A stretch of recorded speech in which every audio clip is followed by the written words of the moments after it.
बच्चों, आज हम बेसिक अकाउंटिंग टर्म्स पढ़ रहे हैं। इससे पहले की वीडियो में मैंने आपको पहली बेसिक अकाउंटिंग टर्म एसेट्स बताई थी और टाइप्स ऑफ एसेट्स कराए थे। आज मैं कुछ और बेसिक टर्म्स आज आपको बताने जा रही हूँ।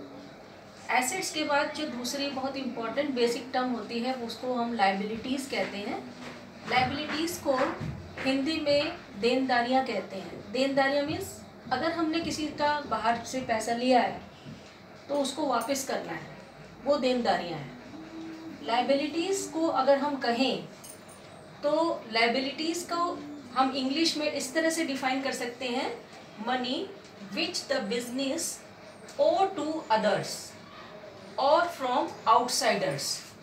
वो पैसा जो बिजनेसमैन ने बाहर से उधार लिया है, ओ टू मीन्स उधार लेना, बाहर से मीन्स या बैंकों से उधार लिया है या फाइनेंशियल इंस्टीट्यूशंस से उधार लिया है या किसी व्यक्ति से उधार लिया है, वो सब लायबिलिटीज़ होती हैं। लायबिलिटीज़ टू टाइप्स की होती हैं, current liabilities and non current liabilities.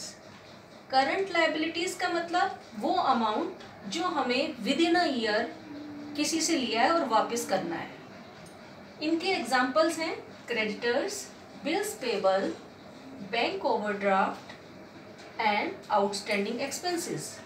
ये सारी लायबिलिटीज़ हमें with in a year means 1 महीने में, 2 महीने में, 3 महीने में, कहने का मतलब है 12 महीने के अंदर अंदर इनका पेमेंट हमें करना पड़ता है।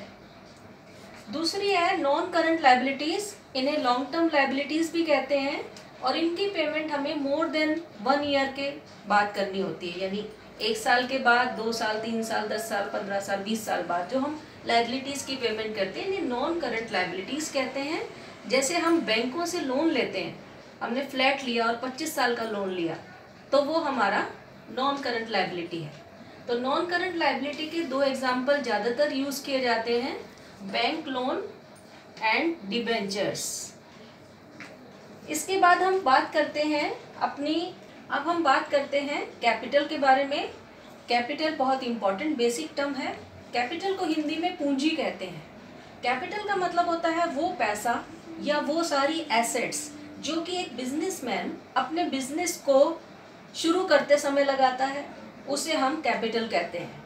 और बिजनेस के बीच में जो पैसा लगाता रहता है या फिक्स एसेट लगाता रहता है उन्हें एडिशनल कैपिटल कहते हैं। जैसे मैंने यहाँ एक एग्जांपल दिया है कि Ram started business with cash ₹5 lakh, furniture ₹50,000, goods ₹70,000। Ram ने एक बिजनेस शुरू किया, उसमें कैश लगाया 5 लाख रुपया, फर्नीचर 50,000 का और गुड्स 70,000 की। इन सब का टोटल करके ये अमाउंट आ रहा है 6,20,000, 6,20,000। तो इसका मतलब ये कि राम की जो बिजनेस में कैपिटल है वो है 6,20,000, क्योंकि राम ने जब बिजनेस शुरू किया तो पैसा भी लगाया और कुछ फिक्स एसेट भी लगाई, तो उनकी जो मनी वैल्यू है उसका जो टोटल है वो कैपिटल के बराबर आई। इसके बाद अगली अकाउंटिंग टर्म्स है हमारी गुड्स। गुड्स का मतलब होता है वो सामान, वो आइटम्स, वो प्रोडक्ट्स जिसमें कोई बिजनेसमैन व्यापार करता है, डील करता है, उन्हें गुड्स कहते हैं।